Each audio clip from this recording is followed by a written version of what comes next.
daw it's more fun in the Philippines, mas nakakatakot din, lalo na ngayong undas. Sa Antipolo, gagala raw ang mga malalaking aswang. Sa Angono naman, ang kanilang higantes na kagayak pang Halloween.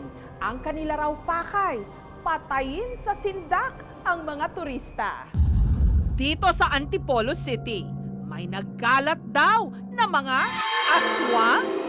Sa daming araw nila, tila merong aswang invasion in the city. Mula sa kapre, tik-tik, tiyanak, balang, manananggal, nuno, at pugot na ulo. Lahat sila naglipa na rito. Pero hindi para maghasik ng lagim, kundi maghatid ng saya sa mga turista.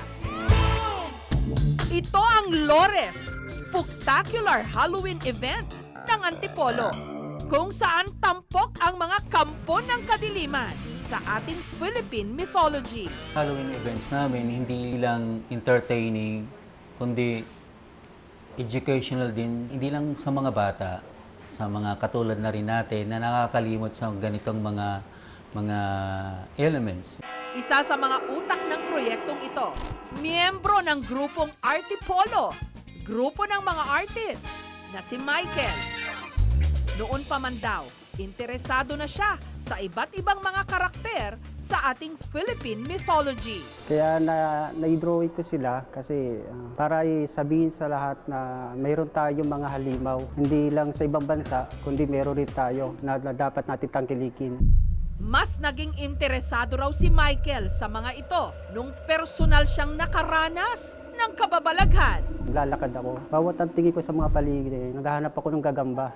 May nakita ko doon sa malayo, gumagalaw siya, gumagawa ng bahay. Nung lumapit ako, paunti-unti doon, biglang nalaglag yung gagamba. Pag ganun ko, tingin ko doon, hinahanap yung gagamba. Pagkahanap ko doon, biglang lumamig ang paligid. Biglang pag ganun ko, unti-unti kong lingon sa likod, biglang lang may unti-unting lumalabas na babae.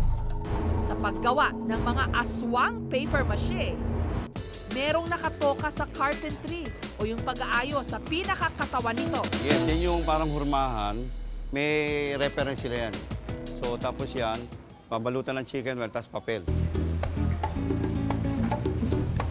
Meron din silang paper mache masters na tagadikit naman ang mga dyaryo at kung ano-ano pang papel sa kanilang maligno creations.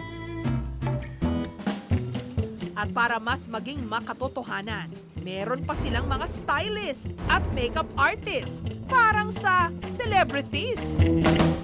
Inaabot daw ng isang buwan ang pagbuo ng mga elementong ito. Babubusisi, mahirap siyang gawin talaga. Kahapon lang, inilabas na ng grupo nila Michael ang mga higanting paper mache.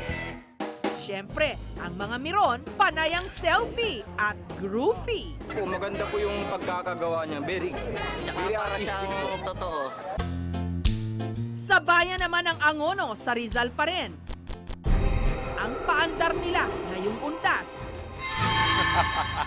Mga higantes, binihisan ng pang-Halloween.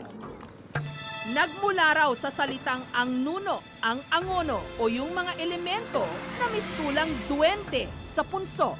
Pinaniniwalaan kasi na ang mga nuno ang nagdadala ng swerte sa mga residente. Dahil dito, naisipan ni Toti na gumawa ng higantes na ang tema, mga nuno at maligno. Kasi nung araw, ang sabi ng mga ating mga ninuno, huwag kayo lalabas ng gabi dahil may maligno. Ngayon, para huwag mawala yung tradisyon na yun, ginagampanan ko ng husto. At gumagawa ako ng iba't ibang klaseng higante. Meron siyang higantes na mukhang kapre, zombie, tiyanak, demonyo, at kung ano-ano pa. Kaya naman ngayong undas, asahan na raw na magkahasik ng lagim sa Angono ang kanilang higantes. Kung trip mo naman ang mga horror house, dayuhin ang horror house na ito sa Zambales na binansagang Temple Run. Meron itong 20 mga kwarto. Kada kwarto may maze na may iba't ibang tema. Maging alisto nga lang dapat sa mga mangkukulan. Ang Temple Run, ideya ng magkaibigang Marvin at Glenn. Libangan daw talaga ng magbabarkada ang anumang bagay na may kinalaman sa kababalaghan.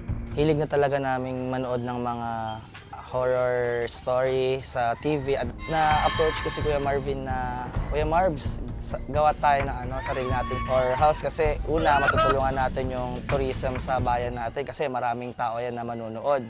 At the same time, magkakaroon tayo ng more fun and additional income. Sa totoo lang daw, ang kanilang horror house, hindi lang pang-gimmick. Haunted daw talaga ito. Dahil sa katabing bahay nito, may nagpapakita raw na mag-ina. Kaya babala sa mga papasok sa kanilang horror house, magbaon ng sangkaterbang lakas ng loob. It's only a dream, it's only a dream, it's only a dream. Minsan isang taon, parang legal ang manakot at mas nakakatakot, mas maganda. Ang pakay ng mga may pasimuno nito, patayin sa sindak ang mga turista.